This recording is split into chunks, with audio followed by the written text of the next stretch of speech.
Thank you, Jonathan. Thank you for having me here today. Thank you for everybody for attending this presentation. It's an honor for me to present this paper. So this is a joint work with Javier Bianchi from the Federal Reserve Bank of Minneapolis. So the standard disclaimer applies. So the question that we want to address in this paper is, how should a central bank respond to a rise in tariffs? And there are two main prevailing views when it comes to this question. One view is that tariffs will lead to an increase in aggregate price level, and as a result, the central bank should tighten monetary policy to contain inflationary pressures. Another view argues that tariffs will more likely lead to a one-time jump in aggregate price level, and therefore, the optimal monetary policy response should be to look through the increase in prices driven by tariffs, and therefore the central bank should maintain its policy stance unchanged. In this paper, we argue that in contrast to these views, the optimal monetary policy response to tariffs should be expansionary. Basically, the central bank should loosen monetary policy. So how do we get there? We build a very simple open economy Keynesian model in which households can consume two goods: domestic goods and imported goods. And then we start by looking at the macroeconomic effect of tariffs, and we show that it depends on monetary policy. In particular, we show that under look-through policy, which in our framework coincides with the flexible price allocation, in response to small tariffs, employment and output are going to fall. So small tariffs have contractionary effect on output and employment. However, for large tariffs, the effect on output and employment is generally ambiguous and depends on whether goods are exchange substitutes or exchange complements. And I'm going to talk more about it when I'm going to show the model and how these elasticity are going to matter for the effect of tariffs on output. We then move to studying the optimal monetary policy response to tariffs. So in our framework, what we find is that absent tariff, the optimal policy is a look-through policy. It closes the output gap, stabilizes inflation, and replicates flexible price allocation. When tariffs is introduced, it's going to distort trade by leading to an inefficient decline in imports. And as a result, the optimal monetary policy is going to be expansionary. So the central bank should overheat the economy and raise inflation beyond the direct effect of tariffs. And the logic here is as follows.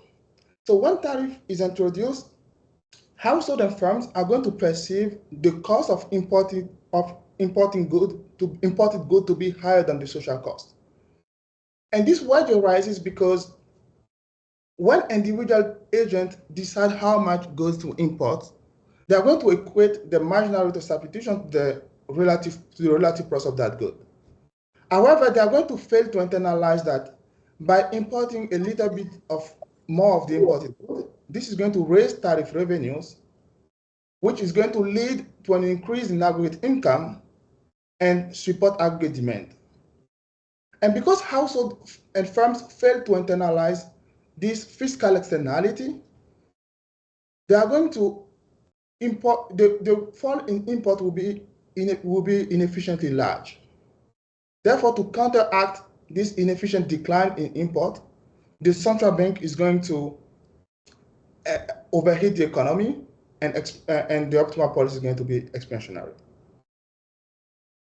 What we show in that paper basically is that the response to tariff fundamentally differ from the response to a terms of trade shock. So in response to terms of trade shock, because there is no fiscal externality associated with a term of trade, meaning that by importing a little bit more of the good when the relative price increase, you are not going to raise tariff revenue. There is not additional revenues there.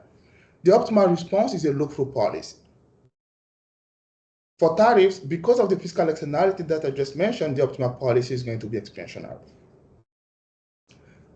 Another result in this paper is that the output gap can be positive under optimal policy in response to tariff.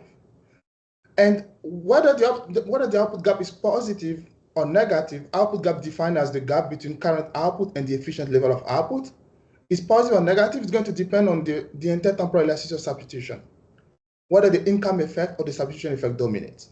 In that sense, we view the optimal response to tariffs to be different from the optimal response to your one sector textbook cost push shock, where the central bank always try to contain inflation, and output gap is negative in response to cost push shock. In response to tariff, the output gap can be positive, and I'm going to also explain how we get this result when I show the model. We also show that in response to the optimal policy, under optimal policy, the country is going to run a trade surplus, accumulate net foreign asset, and the exchange rate is going to depreciate, which is consistent with the observation of the exchange rate, the US dollar during the after the Liberation Day. So we saw this depreciation of the exchange rate, which is consistent with the prediction of our model. So in the baseline model here, I'm going to consider a case where we have exogenous term of trade, no intermediate input, and I'm going to focus on the permanent tariff. Then I'm going to talk a little bit about several extensions that we have in the paper. So in the paper, we also consider the case where we have endogenous terms of trade. We consider the case where we have intermediate input, and we consider temporary tariff. And we show that our result is robust to all these extensions. The optimal policy response to tariff is always expansionary, and the output gap can be positive depending on the IES. Our paper is, the closest paper to our paper is the paper by Bergin and Corsetti, published in the GIE in 2023. In that paper, they focus on the optimal cooperative policy and show that for the country that is imposing the tariff, the optimal policy should be contractionary. In contrast, in this paper, we focus on the non-cooperative policy, and we show that the optimal policy is expansionary in the country that is imposing this tariff. And that because of this fiscal externality and the fact that households do not internalize that by importing a little bit of the good, this can raise tariff revenue and lead to an increase in aggregate income and support aggregate demand. So let me jump to the model so that I can clarify exactly what's going on in this model and why the optimal policy should be expansionary. So the environment that we consider is going to be deterministic. We'll have a small open economy. I'm going to explain why I'm starting with a small open economy model. We have a representative household in this small open economy, and this household can consume two goods: a domestic good and a foreign good. Domestic goods are going to be indexed by H and foreign good by F. Is there any question? Okay. The country, I'm going to assume that the country is small so that the country doesn't have any market power in goods or capital. This will eliminate any incentive to manipulate the terms of trade. The optimal tariff is going to be zero, and monetary policy cannot affect the terms of trade. So everything that I'm going to talk about is going to be, I'm going to isolate our main channel from this standard result in open economy new Keynesian model where central banks have incentive to manipulate terms of trade. Then I'm going to relax this assumption and show you that the result still goes through even when you allow for the incentive for terms of trade manipulation. The monetary authority here is going to set monetary policies and is going to take as given tariffs. So tariffs is going to be exogenous in our framework. So here is the household problem. So households are going to maximize their lifetime utility. And the utility function here is going to be a nested CSCRO utility function. Gamma here is going to represent the intra-temporal elasticity substitution between home good and foreign goods. And sigma is going to be the intertemporal elasticity substitution between current consumption and future consumption. And household will have this standard utility from working, which is going to be a convex function in hours worked.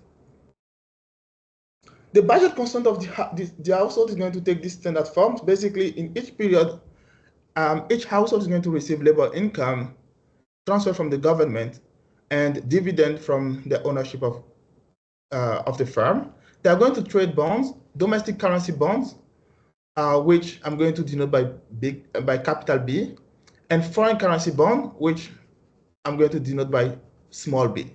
ET here is going to be the exchange rate, which is going to allow me to convert foreign currency bond into domestic currency. So if you think about this as being, for example, a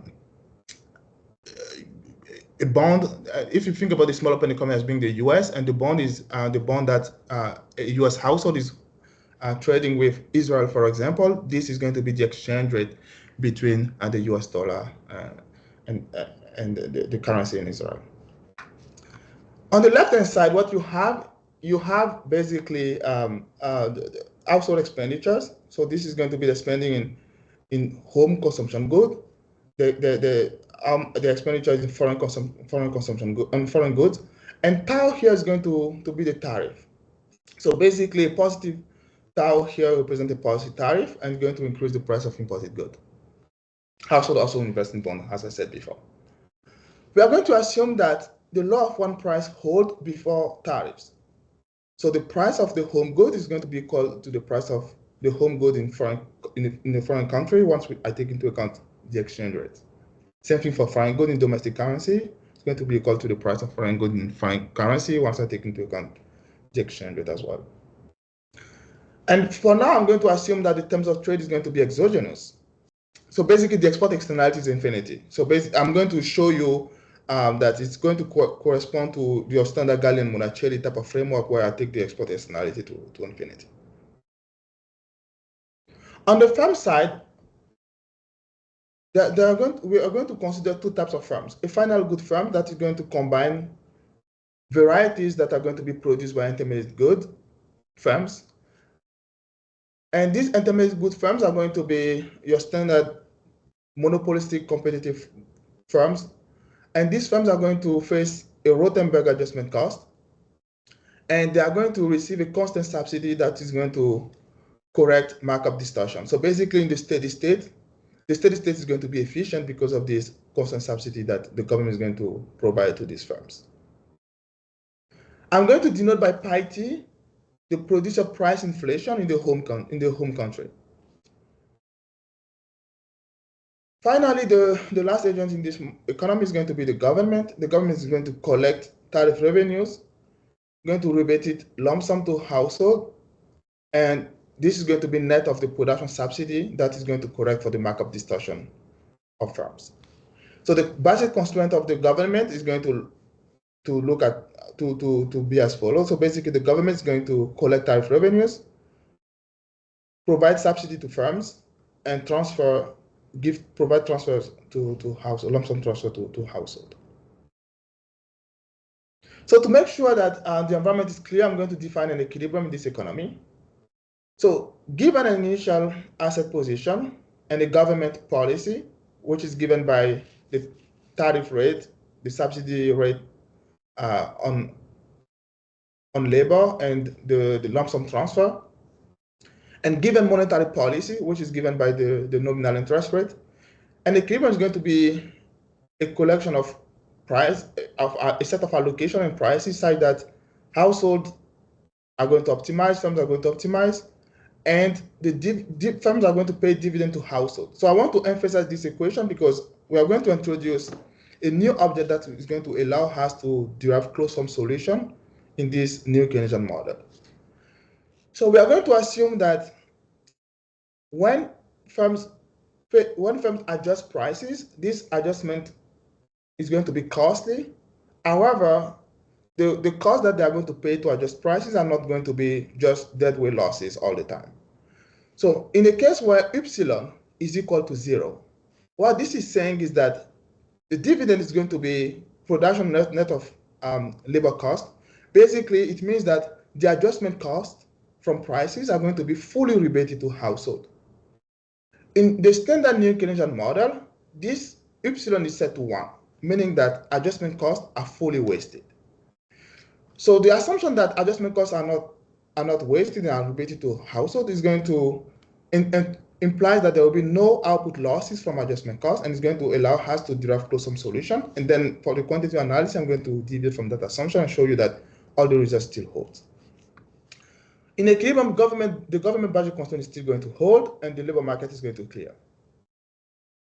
So given this fraction epsilon of adjustment costs that are going to be rebated to, are going to be deadweight losses, and 1 minus epsilon that are going to be rebated to household, what we have is that the country budget constraint is going to be given by net export. It's going to the country budget constraint is going to be your standard balance of payment equation, which says that net export needs to be equal to capital outflows.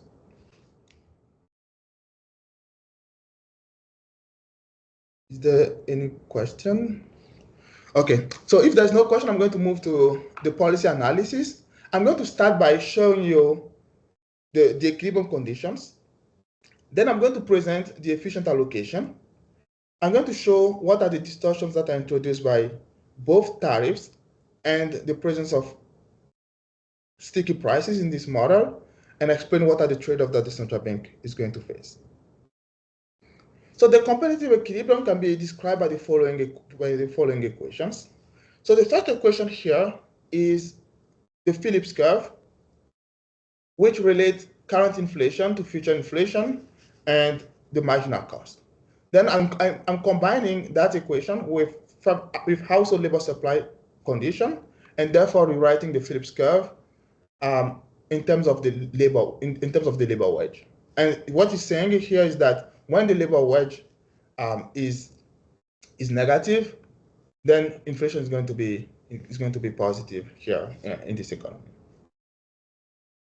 The two other conditions here are household intertemporal allocation of resources between home consumption good and foreign goods, and the intertemporal Euler equation. So here what it says is that in equilibrium, households are going to equate the marginal rate of substitution between home good and foreign good to the relative price. And this is your standard Euler equation that equates the marginal utility of consumption today to the discounted marginal utility of consumption tomorrow. And the last equation is the country resource constraint that I showed before, which basically says that net export has to be equal to capital outflows. In the efficient allocation, the planner is going to maximize household welfare subject to the resource constraint, and the efficient allocation is going to imply that for the allocation to be efficient, the marginal rate of substitution between leisure and consumption has to be equal to the marginal product of labor. And because we have linear production function, and I'm normalizing productivity to 1, the marginal product of labor is just 1 here. The second equation, which I should have emphasized before, is that in the efficient allocation, the marginal rate of substitution is going to be equal to just the relative price, and you won't have the tax there. And that comes from the fact that here, we are assuming that tariff revenue are fully rebated to households. So if you look at the country budget constraint here, there is no tariff. So when the government imposes tariff, it's going to distort the relative price equal marginal rate of substitution equation of household, because the take tariff revenues are given. But in the country budget constraint, this is not going to show up, which means that from the government perspective, the marginal rate of substitution has to be equal to the relative price, which is this undistorted price, relative price between home consumption good and foreign consumption good. The Euler equation has to hold, and finally the country budget constraint is given by this equation where there is no inflation cost. So what you can see is that basically we have two distortions in this economy. The fact that we have tariff here is going to distort the MRS equals relative price equation, which I'm pointing here. And the presence of sticky prices is going to lead to a labor wage and an output cost in this economy, inflation cost. So when I'm going to set epsilon to 0, this inflation cost will not be in the budget constraint, and the two distortions are going to be just the labor wage and the fact that tariff is going to distort the marginal rate of substitution cost relative price equation. Now let me take a special case and give the intuition for what will be the optimal policy in this framework. So let's start with a case where tariff is set to 0. When tariff is set to 0, the marginal rate of substitution equal relative price equation is no longer distorted. And the only distortion in the economy is going to be the fact that we have sticky prices, and that will lead to a situation where the labor wage would not be equal to 0. What the labor wage is just the gap between the marginal product of labor and the marginal rate of substitution. So in this economy here, absent tariff, by setting inflation to 0, what I have is that now the firm's optimality condition implies that the labor wage will be equal to 0, which coincides with the efficient allocation here, the equation, the efficient allocation. And all the other equations are also exactly the same as what we have in the efficient allocation. So what this is showing is that absent tariff, it's optimal for a central bank to follow a producer price inflation targeting policy. When tariff is introduced, it's going to distort the relative price equals marginal rate of substitution equation. And as a result, the central bank may find it optimal to deviate from 0 PPI inflation in order to mitigate this intratemporal distortion that we have between home consumption good and foreign consumption good in this allocation. And I'm going to show you in the next slide how the central bank is going to do that. So let me start by defining what I'm going to call a look-through policy. So a look-through policy is going to be a policy that targets domestic good price inflation or PPI inflation at all time. And this policy is going to close the labor wage from the firm's optimality condition that I showed you in the previous slide, and going to replicate flexible price allocation. And as I showed before, absent tariff, demand coincidence hold, and this policy is optimal.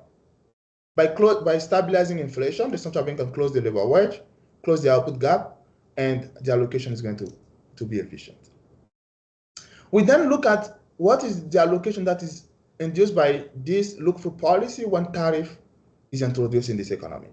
And what we found is that, assuming that beta R star is equal to 1, which means that the small open economy is going to discount the future as the same rate as the financial market, and suppose that tariff is permanent, then the level of employment is given by this equation here, where theta is going to be a collection of parameters that is going to be greater than 1. And what we have is that, given homotheticity of preferences and everything, we can also determine the level of consumption of home good and foreign good, and that's going to be proportional to the level of employment. So what I'm going to do next is to now look at the macroeconomic effect of tariffs under this look-through policy, which is your standard flexible price allocation. And what we have is that the effect of tariff under look-through policy is going to be ambiguous. So what you have here is that this term that I'm highlighting is positive, but the term under this in the square bracket here is ambiguous. It can be positive or negative.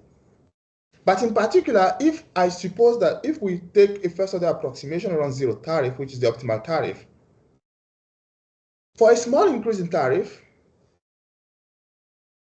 the effect is always going to be contractionary on employment and output. And that's because when you increase tariff, what you do is that it's as if you have a tax on labor, basically. So 1 unit of hours worked is going to give you some wages, but this wage is going to allow you to buy less good. This means that as a household, you have less incentive to work and more incentive to enjoy leisure. So you want to substitute away toward leisure and away from labor. And therefore, employment is going to fall for small tariffs. For large tariffs, the effect is generally ambiguous. So what happens is that when tariff is introduced, tariff is going to, unlike your standard tax on consumption, tariff is going to distort two relative prices. It's going to distort first the relative price between hours worked or employment and consumption. So it's going to distort the relative wage in terms of foreign good consumption, but also the relative price between home good and foreign goods. So when you enter this tariff, the first effect is that it's going to make real wage is going to fall. meaning that your wage is going to allow you to buy less good and going to induce this substitution away from labor.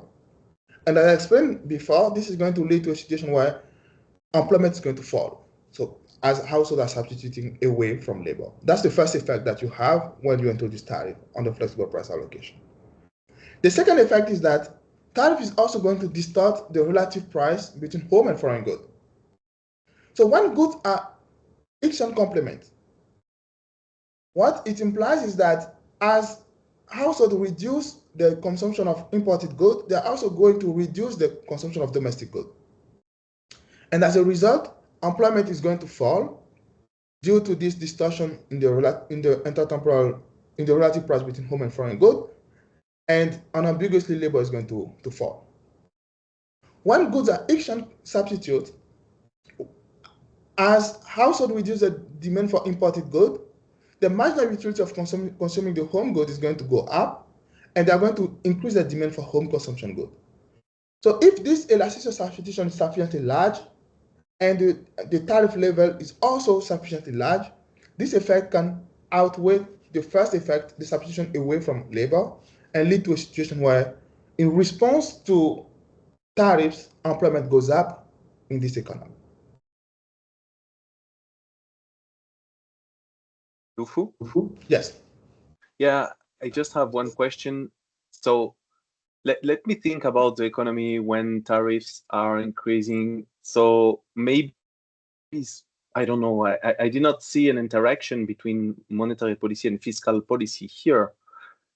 I don't know if there is in the model, but my idea is that when you have increasing tariffs, then you have revenues for the state, and then the state could rebate this in decreasing taxes, and then maybe increasing inflation because people have more money. And so I don't see here the interaction between fiscal policy and monetary policy. Yeah. Thank you. So that's a good question. So in this paper, what we are doing for now is to assume that the monetary authority takes fiscal policy as given. Now, the reason why tariff is introduced can be motivated by something else, other distortions that the fiscal authority is trying to mitigate or to, for example, think about a situation where you have labor taxes. You have labor taxes that are too high in the economy, and the fiscal authority is wants to use tariff revenues to subsidize wage bills. So that can be a situation, that can be something that the fiscal authority wants to do, and therefore is introducing this tariff. So this is going to interact with monetary policy, because by subsidizing wage bills, you are going to affect the labor wage, and therefore the central bank is going to respond to that. And this is a situation that I'm going to consider in the extension. But in this model in particular, I'm going to assume that the monetary authority is always going to take whatever the fiscal authority is doing as given. It's not going to internalize that it can affect fiscal policy. So fiscal policy is going to be exogenous for monetary authority. But the fiscal authority may be motivated, the fact that the fiscal authority is changing tariff or fiscal policy can be motivated by something that is related to distortions in the economy or monetary policy or something else. So that part is exogenous for us. So whatever the fiscal authority is doing is exogenous, and we are looking at monetary policy response to that policy that the fiscal authority is implementing. I'm not sure if it clarifies your question. Yeah. So you just assume that the fiscal authority is neutral and just exogenous. Yeah, I'm assuming that it is completely exogenous, and the monetary authority cannot influence whatever the fiscal authority is doing. Okay. Louphou, we have a question from Yossi Yachin. Yeah. Hi, Louphou. Hi. Just following this discussion, I'm just wondering whether, suppose we allow fiscal authority to react basically to its own action by changing the tariffs, wouldn't it be able to completely counteract it if we start allowing the labor taxes or taxes on other goods? So my first thought is just I like you taking the fiscal stance as exogenous to the monetary policy, and monetary policy just reacts to it. Because if you start, my impression is that if you start looking for optimal fiscal reaction, you would just undo the tariffs, and that's it, and there would be no role for monetary policy. And so I'm just wondering if this is true. That's 100% true. So basically, what happens is if you want to say, I mean, let's say the fiscal authority were to choose optimal tariff, then that should be 0. So you don't want to introduce tariff. So here I'm not looking at the optimal tariff or fiscal policy. That's not what I'm doing. I'm saying the fiscal authority is doing something exogenous, and the monetary authority is trying to react to that. In this framework, the optimal tariff is going to be 0. If I allow for labor taxes, for example, that is going to also be set to 0. And the only thing that you want to do is just to make sure that in the steady state, if you have time invariant labor taxes, you want to make sure that in the steady state, there is no monopoly distortions, because that's something that monetary policy cannot undo. If you have time varying labor taxes, then you don't even need monetary policy, right? You can always set, replicate the efficient allocation of labor taxes. So if you have enough instruments, you can, I'm not even sure you can do that with labor. Yeah, you could. So what I'm trying to say is that here, if you want to think about the optimal labor taxes and the optimal monetary policy as a joint policy, what you want to do is to have look-through policy, 0 tariff, 0 labor tax. That's the optimal thing to do. That's not what we are doing in this framework.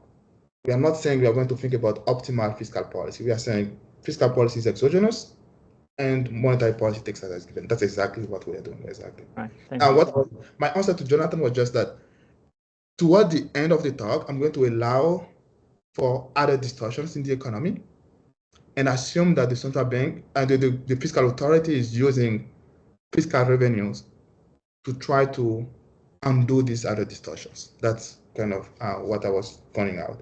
But it's not about optimal fiscal policy. It's just an exogenous policy again that the fiscal authority is just implementing in this economy. But I agree with you that if I want to think about optimal, it should be 0-0, and you shouldn't use any labor taxes or any tariff in this economy. Yeah, definitely. So let me illustrate what I was saying here about the effect of tariff on unemployment and the flexible price allocation. So consider a case of 2 goods that are exchange substitute.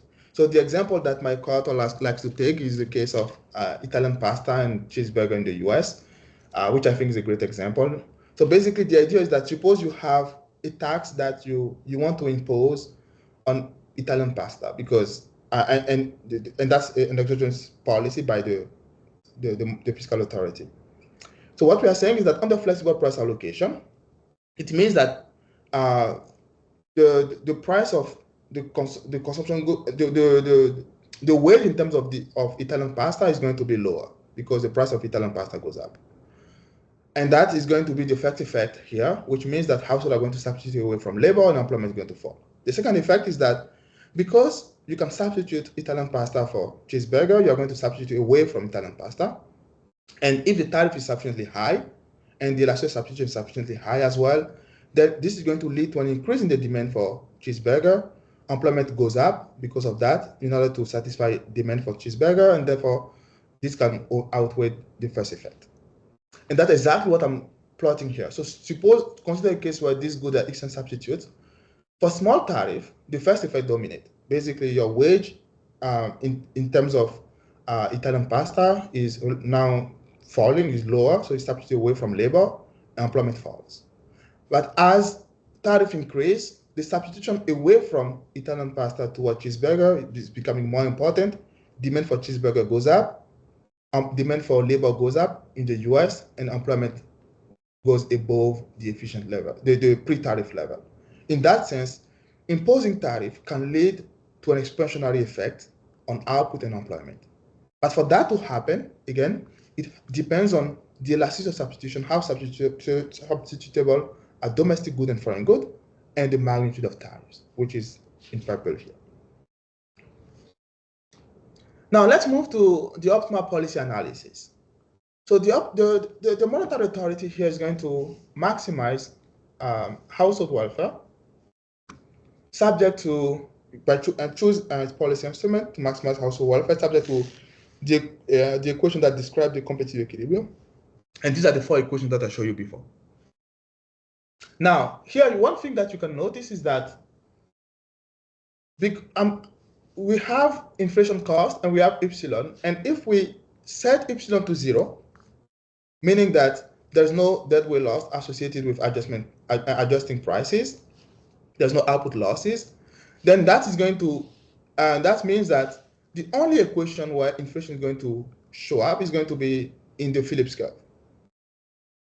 This means that I can solve for the optimal policy by ignoring what is, by ignoring the Phillips curve, and then use the Phillips curve to back out the level of inflation in this economy on the optimal monetary policy. And that's because in this economy, in this model, inflation is no longer costly. However, it's important to know that sticky prices still has a bite in this model, because when firms adjust prices, they still have to pay the cost, and that is going to lead to a labor wage in this economy, which is inefficient.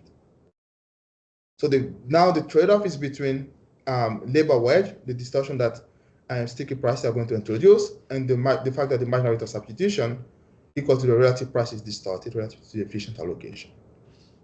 So I'm going to ignore this equation because that's the only equation where inflation enters in this problem.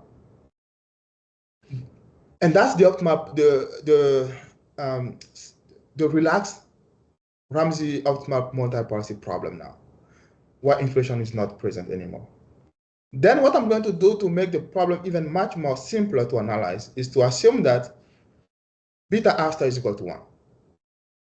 Once I do that, what it implies is that allocation of consumption are going to be constant. And if I assume that tariff is also constant, then it means that both allocation of consumption and employment are going to be all constant. And that's what I'm going to do. So assuming that tariff is constant and beta after equals 1, this means that CH, CF, and L are all constant. And the NFA is also constant, which means that initial asset, also are going to keep the initial asset. So that's now the more relaxed problem once I make these assumptions. So what you can see now is that the optimal monetary policy problem can be summarized as follows. It just amounts to picking the level of employment. That's what the monetary authority is going to do, and allow households to choose the optimal split between home consumption good and foreign consumption good. Now, what will be the optimal level of employment from the central bank perspective? It's going to be always higher than the look-through, than the level of employment on the look-through policy. And that's what this equation is showing. So on the optimal policy, the central bank is going to stimulate the economy, and employment is going to be higher than on the look-through policy. So why do we get this result? The idea is that there is a fiscal externality in this model, and that goes back to Jonathan's question a couple of minutes ago. So what happens is that when tariff is introduced, it's going to distort the relative price to marginal rate of substitution effect, equation from household optimality condition.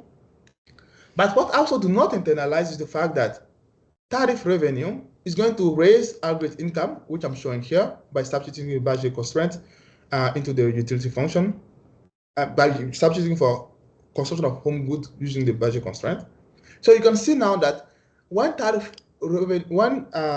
household consume more of the imported good, tariff revenue increases, and this is going to raise the level of home consumption good, the demand for home consumption good, and lead to higher employment. And that's the effect that households are not going to be to internalize. So what is the optimality condition now from the perspective of the central bank?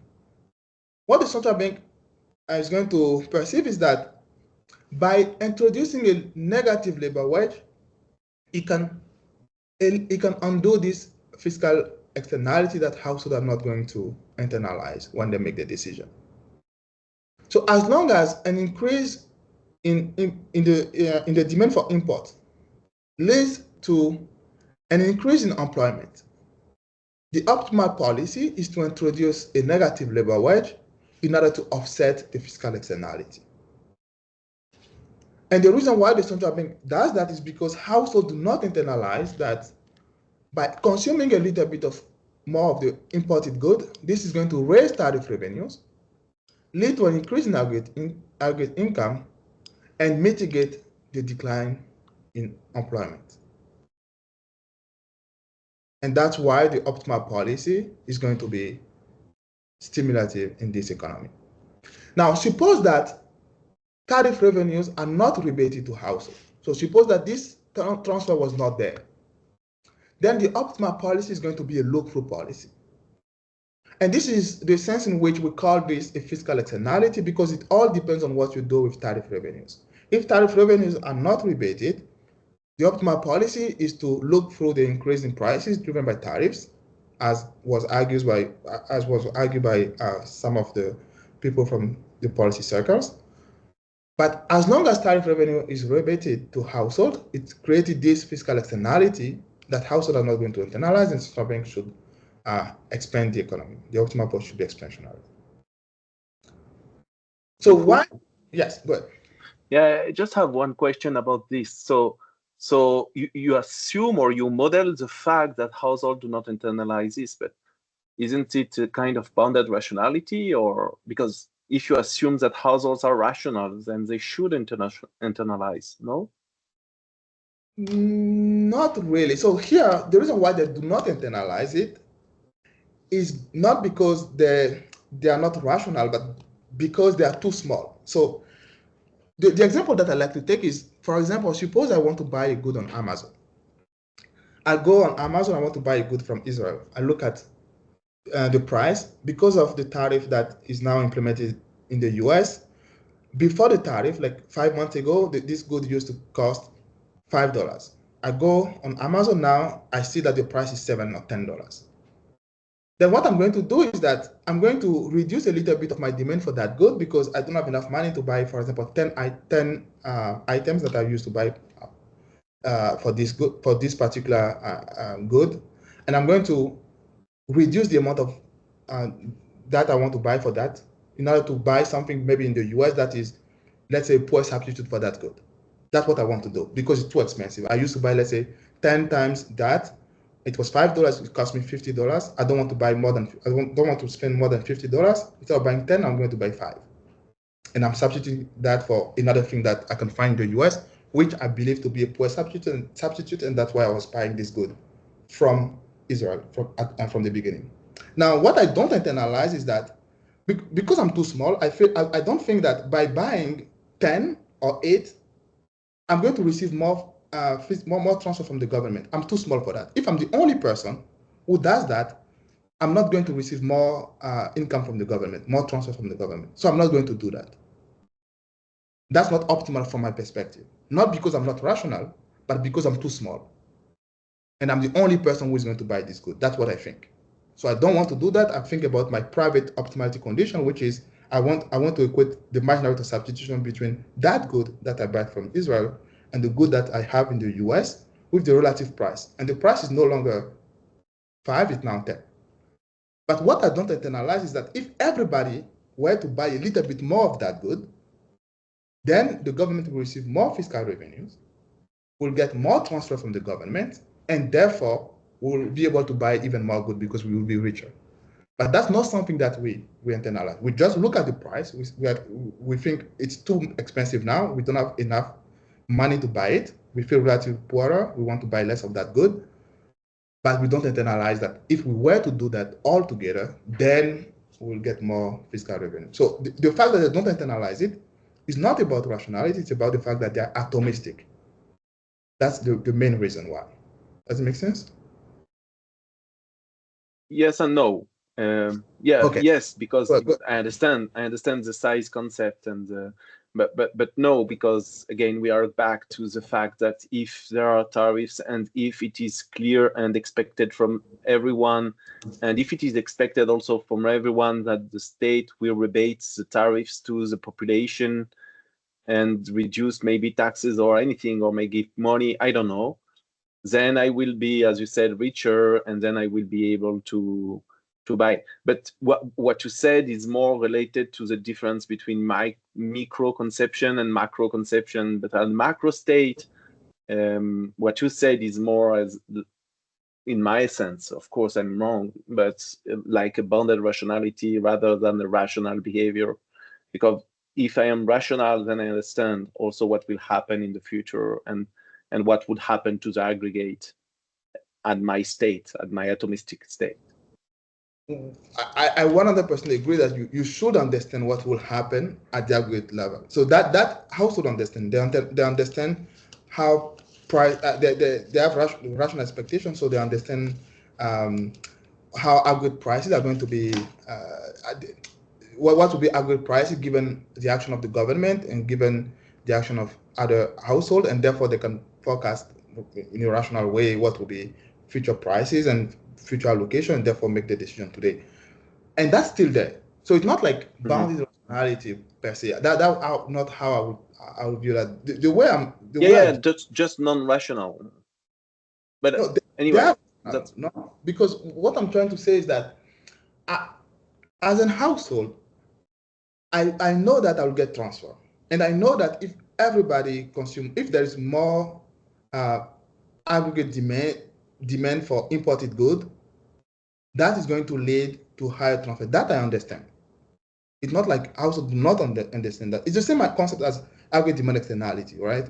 Like the idea behind aggregate demand externality is that when you are like in household and there is like, let's say prices are sticky or something, when you increase your demand, you don't internalize how by increasing your demand, if everybody were to increase their demand, this will lead to an increase in demand for the good at the aggregate level, and firms will have to hire more workers, and this will lead to having more aggregate income, and therefore mitigate the labor wage and bring allocation closer or further away from the efficient allocation. That's the same idea here.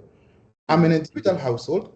I'm rational. I know that if everybody were to do the same thing that you were mentioning, which is we import a little bit more, we will get more transfers, and therefore that will lead to higher aggregate income, and that will lead to a situation where the allocation will be, or let's say unemployment will be relatively lower. That they understand.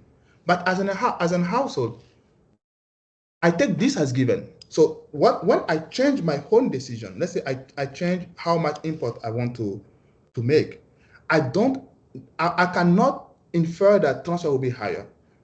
What I'm saying is that my own expenditures as Louphou cannot affect fiscal revenue in the US. I'm too small. So when I make my decision, I cannot internalize that. I know that if everybody increase the demand, fiscal revenue will be high. But when I make my decision as a rational agent, I'm not going to make my decision assuming that if I change any of my decision, fiscal revenue in the US will change. That will be irrational for me. Because I'm too small, and I know I cannot affect fiscal revenue in the US. I know everybody can affect it, but I'm not making the decision for others. And that's what I mean by they do not internalize. It's not like they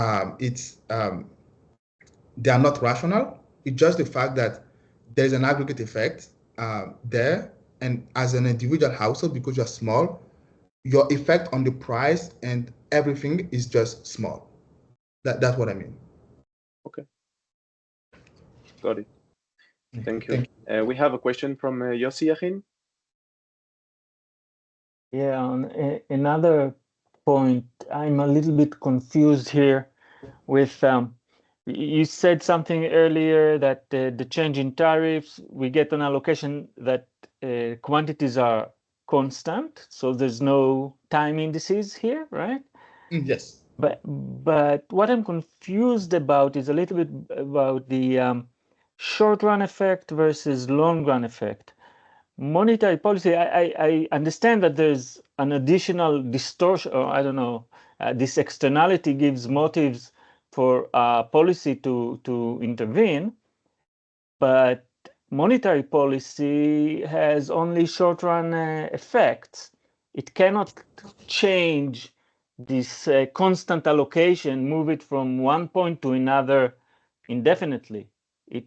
So something about, maybe I'm missing the exposition of the things, but what is the dynamic? This is only So like a short run?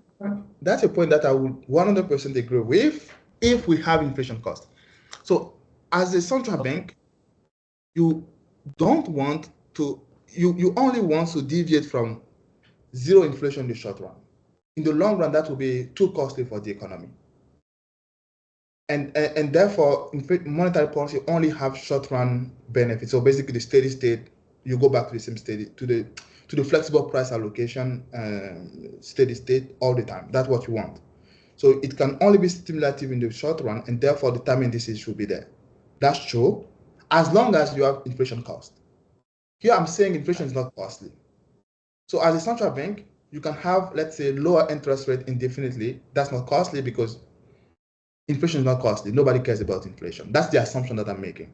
It's a strong assumption that I'm going to relax. Okay, I got it. Let's make a strong assumption that inflation is never costly, and therefore you want to distort the allocation permanently. There's some, I shouldn't call it monetary non-neutrality, but the fact that we have a different level of inflation, not monetary policy, but inflation itself, different levels has different real real effects, and that's why you move from monetary policy can shift the level of inflation. Okay, got it. Thank you. So basically, you permanently change the level of prices. That's what you do. You change permanently, and because prices are sticky, it's going to affect allocation.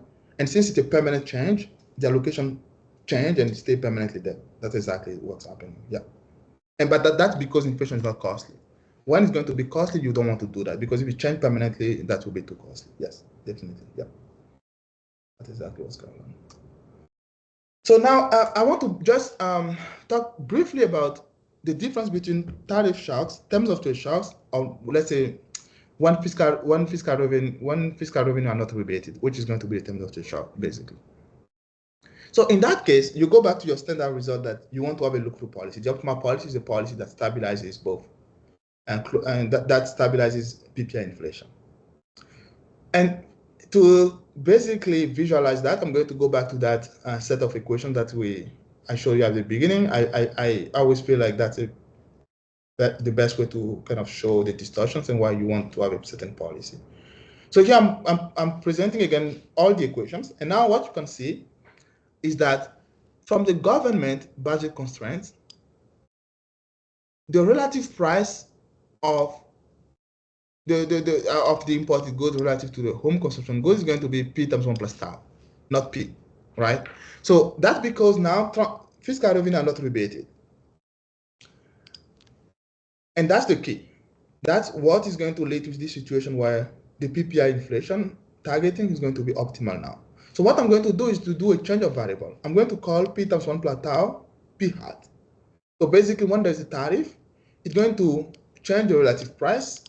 And in that sense, it's going to be equivalent to a term of trade shock. So basically, the economy starts with P, and then there is a shock that changes the relative price of non-tradable goods. You can think about that as an oil shock. So you have an oil shock, it's more expensive to import oil, and that affects decisions in the economy. And that will have the same effect as a tariff shock that is not rebated. That's what I'm showing here. Now, if you do PPI inflation targeting, what will happen? Then inflation will be zero here. There will be no cost from adjusting prices because there's no adjustment in prices. And then you can see that the competitive equilibrium coincides with the efficient allocation with a different price level, which is exogenous in this economy. So what this is showing is that if you have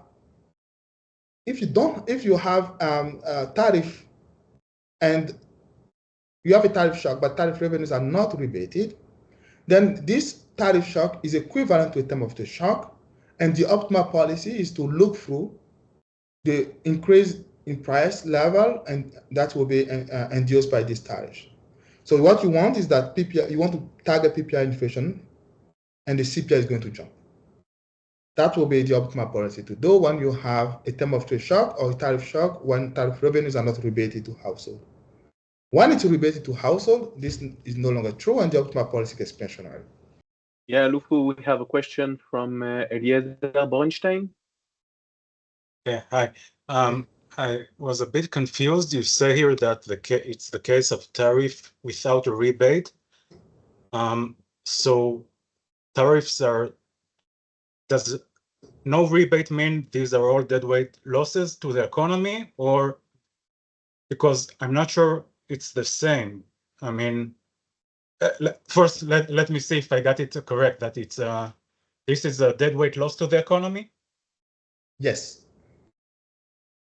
The tariff itself is a deadweight loss, or so basically, assume that the government impose tariffs and they use the revenue, they waste the revenue. They waste it.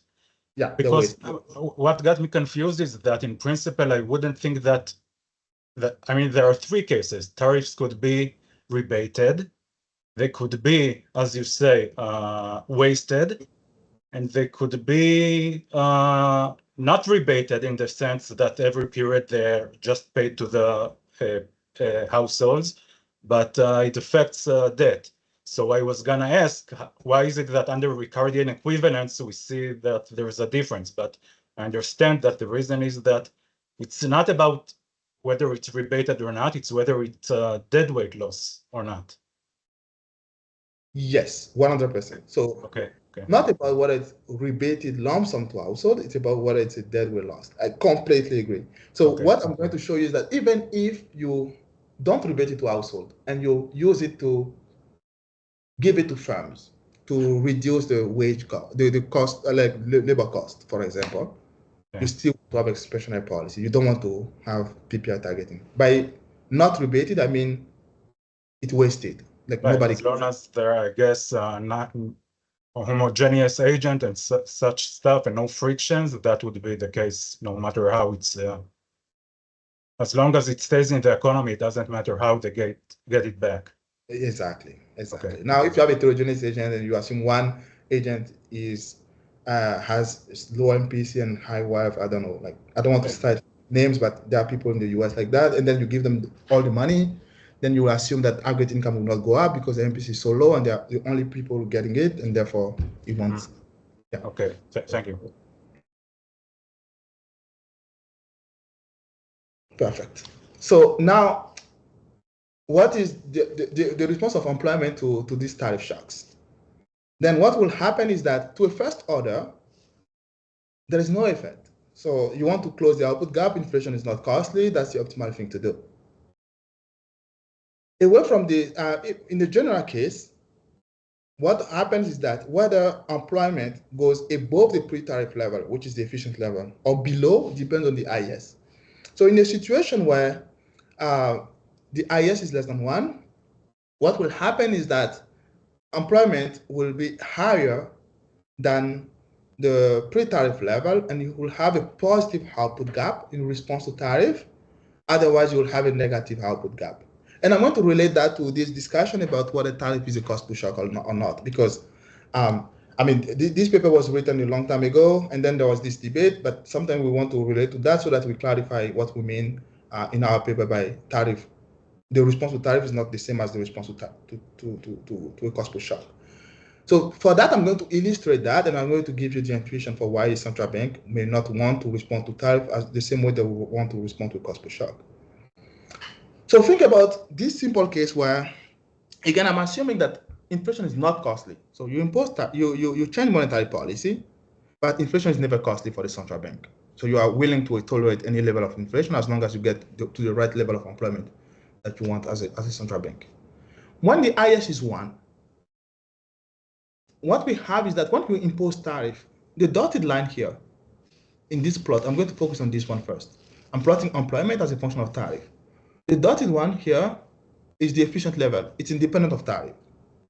The efficient level of employment is going to be 1 over gamma, given our preferences, 1 over omega. Now, when you impose tariff, what happens is that it's going to create a wedge between the natural level of output, the one that you have on the flexible prices, and the efficient level.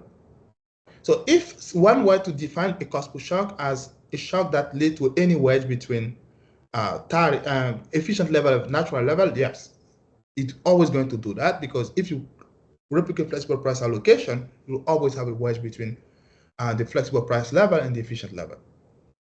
Now, what we are showing here is that when the IS is 1, if you like to think about this policy trade-off in terms of your standard output gap inflation trade-off, you don't have inflation cost in your loss function anymore. The only cost is your output gap, subject to your Phillips curve. So what you want to do is that, because inflation is not costly, to minimize your loss function, you want to close the output gap. That's what I'm showing you here. So the optimal policy, which I'm going to plot in blue, is going to coincide with the efficient allocation. That's the optimal policy. When the IS is less than 1, meaning that now the substitution and income effect are not canceling each other out, the optimal policy is going to be such that the level of employment is going to be above the efficient level, meaning that the output gap in terms of the efficient, relative to the efficient level, is going to be positive. And there are two ways to get the intuition for that. I'm going to talk about how we can write the loss function for the central bank, but first, just think about what I said about the flexible price allocation. I said, if you have two good data substitute, highly substitutable, what will happen is that on the flexible price allocation, the substitution effect away from the imported good toward the domestic good can dominate the fact that your real wage is falling in terms of the foreign goods, right? Because you have this tariff that is imposed, again, on Italian pasta. It's more expensive to buy Italian pasta, so you want to work less. But at the same time, you want to consume more of cheeseburgers in the US, you demand more of that good. Demand goes up. Firms who are producing these cheeseburgers want to hire more workers, employment goes up. So employment, if the substitution effect is sufficiently large, employment goes up, which is what I'm showing you in red here. And because we know that because of the fiscal externality, the demand for import is always inefficiently low, what this means is that in the case where the substitution effect is sufficiently large, we have that the natural level of output is above the efficient level. And because you want to expand above the natural one, the current level of output is also above the efficient one. So you have a situation where the central bank wants to have a positive output gap and a positive inflation. When you have your textbook cost push shock, that's not something that you want to do. If you have a cost push shock, a standard cost push shock, it's inefficient to have output gap positive and inflation positive, because you can lower interest rate and bring both close to zero and minimize the loss function. That's never optimal. Here it's optimal to do that. Why? Because there is the trade-off is no longer just between output gap and inflation, but between output gap inflation and the gap between your current level of import and the efficient level of import. When the substitution and income effect cancel out, there is a form of divine coincidence that is there, meaning that by closing the output gap, you make household demand for imported goods to be socially optimal.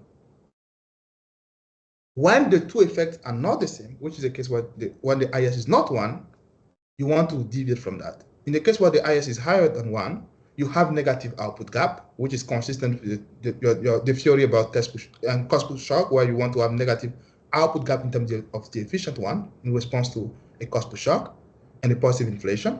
But when the IS is less than 1, you have a positive output gap and a positive inflation in response to a tariff. In that sense, we claim that the response to tariff by a central bank is different from the standard response that you will have from a textbook cost push shock. As a central bank, you always want to expand the economy in response to tariff, and it can induce a positive output gap. Now I'm going to move to the quantitative analysis. So yeah, the assumption that I was making about inflation not being costly is unrealistic. We know that central banks don't want to have permanent changes in their monetary policy like that. Change permanently, having high inflation permanently is too costly. And in the standard new Keynesian model, we captured that by assuming that adjustment costs are costly, either in the Calvo model because of price dispersion, or in Rothenberg with the fact that adjustment costs are not rebated, which is what I'm going to assume. So I'm going to assume here that epsilon is equal to 1. So I'll go back. Yes. Yes, you have 5-7 minutes, maybe a bit more, but if you can Yeah, I will speed up. Calibrate. Yeah, it should be fine. Thank you. So that's what I'm going to do. So remember that with epsilon equals 0, what I show is that optimal policy, you want to expand the economy, you want to have a boom and inflation. Boom defined as relative to the natural one, obviously, and depending on, for the efficient one, it depends on the IS, and you can have positive output gap or negative depending on the IS, but you always want to expand the economy, positive inflation. If you take the case where inflation is now costly, suppose that you start from zero inflation, zero output, zero inflation, and zero labor wage. So the output gap is first negative there. When you stimulate the economy, we know that you have a first order gain because of the fiscal externality. The fact that households do not internalize how an increase in the demand for import can affect average demand. So because of that first order, so you still have this first order gain even when inflation is costly. Now the cost of inflation, starting from zero inflation, is only of second order. It's a quadratic adjustment cost. So starting from zero inflation, stimulating the economy is always welfare increasing, and therefore, in the short run at least, the central bank wants to have an expansionary policy. In the long run, inflation is too costly, so you go back to zero inflation. So in that case, the allocation is going to be time varying. You will have a boom in the short run, and then it converges to the flexible price in the long run. So in the baseline calibration, I'm going to calibrate the model. So here, to clarify, because I spent a lot of time talking about why output gap can be positive, I'm calibrating here the model to the case where the IS is greater than 1, which means that the output gap in terms of the efficient allocation will be negative, even though the optimal policy will be stimulative. It doesn't contradict the fact that I'm saying you can have the case where it's expansionary when the IS is less than 1, which is the standard calibration usually in open economy models.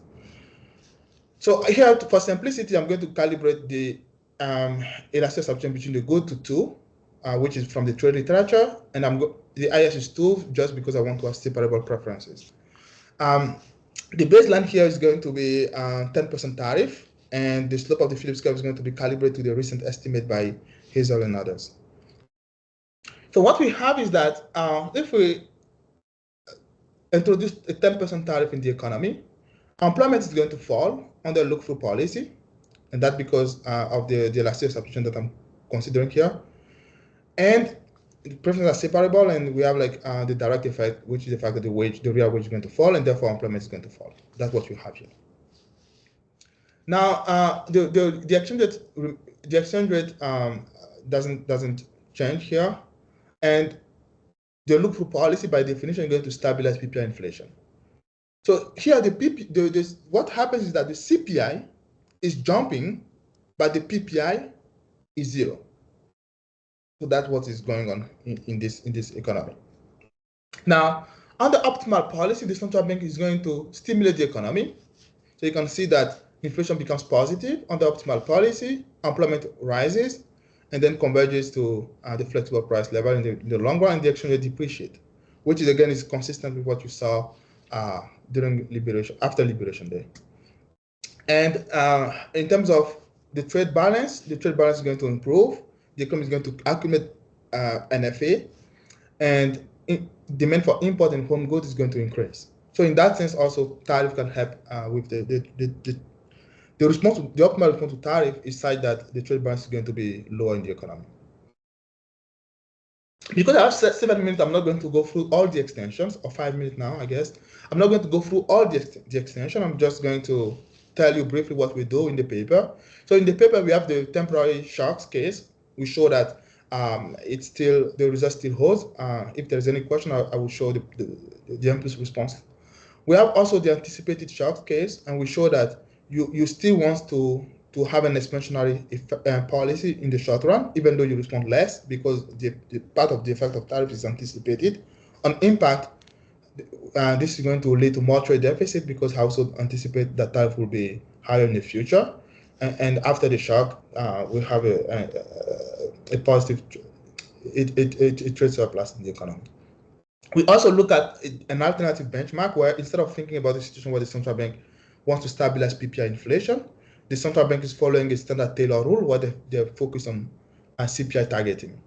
And we show that CPI targeting is compared to PPI and to look through a PPI targeting, CPI targeting leads to lower welfare in this economy because the policy here is going to be contractionary, and we show that the optimal one should be expansionary.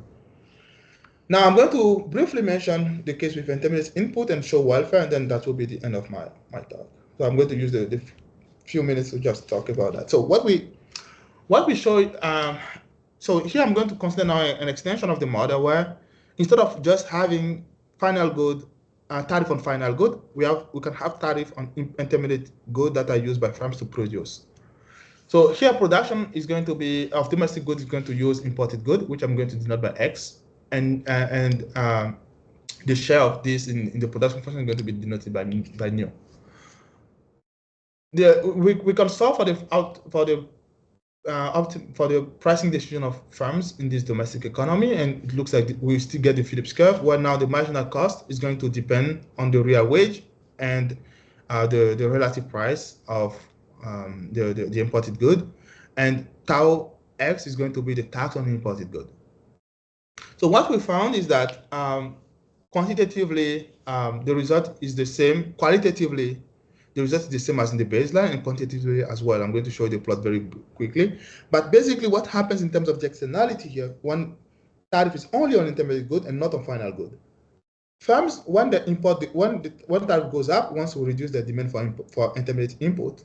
But again, they are not going to internalize that there is a social benefit from increasing the demand for imported input, because it's going to lead to this fiscal externality, leading to an increase in aggregate demand, and therefore mitigate the fall in employment. So that will still be there, and the optimal policy is still going to be expansionary.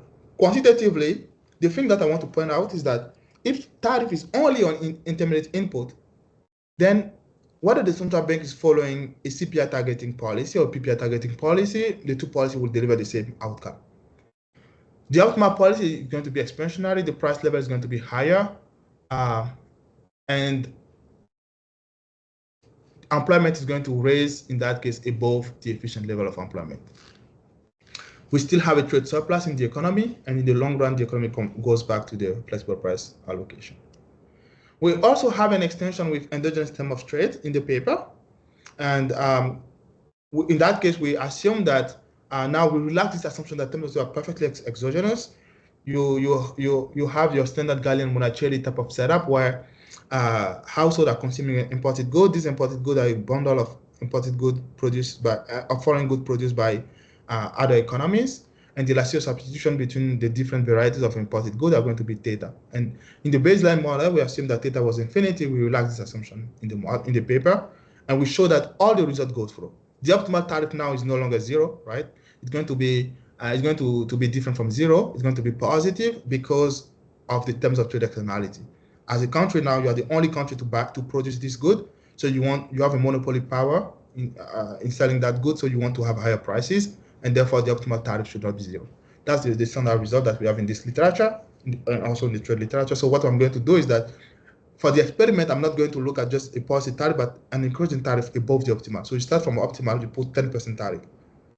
The result still holds. Now, in terms of welfare, what we show is that tariff is, in this framework, will always be welfare reducing. So the welfare cost from tariff in the baseline model, where there is no intermediate input, is about 1% of permanent consumption. And the welfare gain from optimal policy is significant. So by conducting the optimal policy, which is expansionary, you can mitigate the welfare cost of tariff. In the model with intermediate input, the cost is even higher. It goes from 1.2 to almost 4% of permanent consumption. And the welfare gain from optimal policy is also higher, about 1% of permanent consumption. So these are the main results that we have in terms of welfare analysis. Now, there was many questions about what we do with tariff revenue. So what I'm going to do is to look at a case where the fiscal authority now is using tariff revenues not to rebate lump sum to household, but to address another distortion in the economy. And I'm going to talk briefly about what are the welfare implications of that policy in that case. So we go back to the baseline model where I'm going to assume that the terms of trade are exogenous, so that optimal tariff is 0. And in the baseline model, I was assuming that there is a lump sum there is a constant labor subsidy that offset markups. So suppose that markups are not zero, there's no labor subsidy that offsets the markup in the steady state. So there is inefficient steady state in this economy. And now the government is using, the fiscal authority is using tariff revenues in order to subsidize wage pay. So tariff revenue are no longer redistributed lump sum, rebated lump sum to household, but instead they are used for this particular purpose. Then in that case, the optimal policy is still going to be expansionary output gap, and the inflation is going to be positive, but relatively lower than what I showed before. But the thing that I want to point out is the fact that in this case, tariff can be welfare improving. And to see why it can be welfare improving, start from the zero tariff, which is the one that you will have if you have constant subsidy. But now you have a distorted steady state because there is no subsidy on labor and firms have monopoly power. By imposing tariff, you are going to distort the marginal rate of substitution cost relative price equation, which is costly for the economy. But you are going to use this tariff revenue to rebate to firms in order to alleviate this distortion from inefficient steady state, the fact that the markup and the firms have monopoly power and there's no subsidy there. By providing this wage subsidy, you are going to mitigate this positive labor wage in the economy at the expense of distorting this intertemporal allocation of resources. Around the zero tariff allocation, this unambiguously is going to have a positive welfare benefit because the benefit from reducing the labor wage is higher than this small cost that you introduce in terms of the distortion, in terms of marginal rate of substitution equals MRS equation. Of course, this depends also on the elastic substitution that you consider when it comes to these the two goods. But to a first order, the other effect is going to dominate, the labor wage effect is going to dominate. As you increase tariff, the welfare gain from tariff is going to be less and less important. And the distortion that you introduce in terms of the marginal rate of substitution because relative price equation is going to be higher. So for large tariffs, the effect of tariff on welfare is always welfare reducing. But for small tariff, around the one that you have when you don't have distorted steady state, you can have welfare gain from tariffs. Here we hold the elastic substitution constant, but if you change the elastic substitution, the threshold for which you the tariff becomes welfare reducing would change. But the idea is that as long as it becomes large enough, it's always welfare reducing. So to conclude, what we show is that we have this we build this new this model where we ask the following question: how should central bank respond to tariff? And our answer is that the optimal monetary policy response to tariff is always expansionary. It's expansionary regardless of whether tariff is permanent, temporary, or anticipated. It's still expansionary whether you assume that you have endogenous or exogenous terms of trade. And it's expansionary even if you assume also that tariff revenues are used to address other distortions in the economy. And the reason why the optimal policy is expansionary is because the central bank is trying to mitigate the inefficient decline in the demand for import due to the fiscal externality that is induced by tariffs. And the optimal policy should always raise inflation above and beyond the direct effect of tariffs. Thank you. Thank you very much, Louphou, for this very, very interesting presentation, model, and results. So, do we have questions from the attendees? So, I have no questions. Okay, so I have one question first to start this discussion. So, at the beginning of the model, and when you model welfare, you state and you demonstrate also in the paper that targeting the PPI is optimal when you have tariffs. But we know that on optimal monetary policy literature, that it is targeting the price level. I do think it could be very interesting to highlight the main difference that lead to this very different result.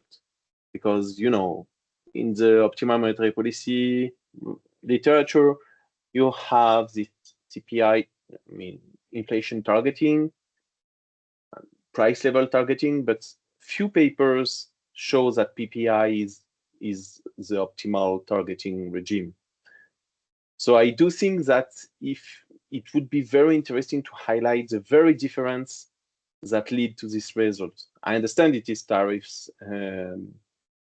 but I do think it could be very, very interesting. And my second question, more policy one, is, okay, so you know what's happened for Israel in terms of tariffs, and you are a central banker in Israel. What would you do according to your model? Except decreasing interest rate. I mean, if you say that decreasing interest rate is the best way to respond to tariffs, then how much? All right. Yeah, thank you for these two important questions. So the first one, I would say that so in closed economy, in closed economy model, there's no difference between CPI and PPI. In open economy models, I believe most papers argue in favor of domestic price instead of consumer price. I have in mind the Gallian-Monticelli paper, in which the 2005 paper, in which they clearly argue in favor of that result, and I think most new Keynesian models are in favor of that. Now, I 100% agree with you that the optimal policy under commitment should target price level and not inflation. And that's the same result that you'll have in this framework absent tariff, which is what we are saying. Now, because absent tariff, there's no other inefficient shock in the economy. What I mean by inefficient is like a shock that leads to a gap between the natural and the efficient level of output. What you have is that divine coincidence hold. So if you stabilize price level, you stabilize output gap. By stabilizing price level, you set inflation to zero at all time. And that's what I meant. So basically, inflation will be zero all the time because your price level doesn't change. It just, you start with P equals 1, you keep it to 1, inflation is always 0. So I think we are on the same page when it comes to that. The optimal policy under commitment is still a trade-off between price level targeting and output gap. That's the trade-off under commitment. Because divine coincidence hold, you want to set PT to be equal to P minus 1 at all time, so inflation is 0. That's what I meant. So yeah, thank you for clarifying that, and yeah, that was important. And the price that you want to target is domestic price, not CPI, and that's just because prices are sticky, and we introduced price stickiness only in the domestic sector, right? So that's what you want to do. It's true that there are papers that argue that under LCP, you may want under cooperative policy, not non-cooperative policy, to target CPI, but there are very few papers that argue in favor of that. It's usually domestic price level. Now, for the second question about what should Bank of Israel do? So I will answer this question in two different ways. So from our paper, what we are looking at is how the Bank of Israel should respond to an increase in tariff by the government of Israel, not an increase in tariff by the US. That's not what we are looking at. It's how the domestic central bank should respond to an increase in tariff by the domestic government. So if, for example, in response to tariff imposed by the US government on import from Israel, the government also in Israel tried to respond to that, then our answer is that in response to the increase in tariff, the central bank should lower monetary policy, should loosen monetary policy. So that's our policy recommendation when it comes to this paper. Now, when it comes to the fact that if the question is about how the Bank of Israel should respond to tariff imposed by the US, for now, I don't think there is any paper that looked at this question in a non-cooperative manner. But there is this paper by Begin and Corsetti in the GIE, but that's about the cooperative policy. And what they are saying is that under cooperation, if the Bank of Israel can cooperate with the Fed, the optimal policy should be more expansionary in Israel, and it should be contractionary in the US under cooperation. That's not what we are looking at. We are looking at the non-cooperative policy, and we are looking at the response of the domestic central bank to a rise in tariff in the domestic economy imposed on import from abroad. So that would be my answer to that question. I'm not sure if it's super clear, but that. No, that's clear. That's clear, but yeah, very interesting. Can I comment on that? I mean, this is outside of this paper, but my first reaction to Jonathan's question exactly about how the Bank of Israel should react to US tariffs is, well, again, outside of this paper, I would first go and start investigate how should fiscal policy respond first. I think this would be a more appropriate response. And then the Bank of Israel should, and this where this paper. That was my first question, Yossi. Yeah. Okay. No. But the point is. My first question is this is outside of this paper. But the point is, it should trigger a fiscal response. And maybe an interesting question is like whether a reciprocal tariff is where is it on the welfare frontier or something like that. But the thing is, in my view, I would first look at the fiscal. And then if there's any reaction from monetary, it's the reaction to the domestic government, not to the foreign one. Yeah. Anyway. Yes, I mean that would be also that is also what I think. I think if in response to tariff to the US, there is a kind of trade war between the two governments, then because in response of this tariff, the increase in tariff in the US, the government in Israel is also increasing tariff, the Central Bank of Israel should expand. And that's what our policy is saying, and that will be the optimal policy response. So if in response of that, you do have this retaliation, then the optimal policy is definitely expansionary, and the Central Bank of Israel should definitely lower interest rate. That will be our policy recommendation when it comes to that question. But yeah, I think the response of the fiscal authority in the domestic economy is key, based on our paper. And if they do impose also tariff, yes, you want to explain. Do we have any additional questions from the attendees? Okay, so I think we can close this very interesting seminar. Louphou, thank you very much for this presentation and model. We wish you a lot of success with this paper and your other research project. And thank you for being with us. Thank you, Jonathan. Thank you, everybody. And yeah, it was a pleasure to present. If you have any other feedback later, feel free to email me. Yes. I'll be happy to respond. Thank you so much. With pleasure. Thank you very much. Have a nice day. Thank you. Bye.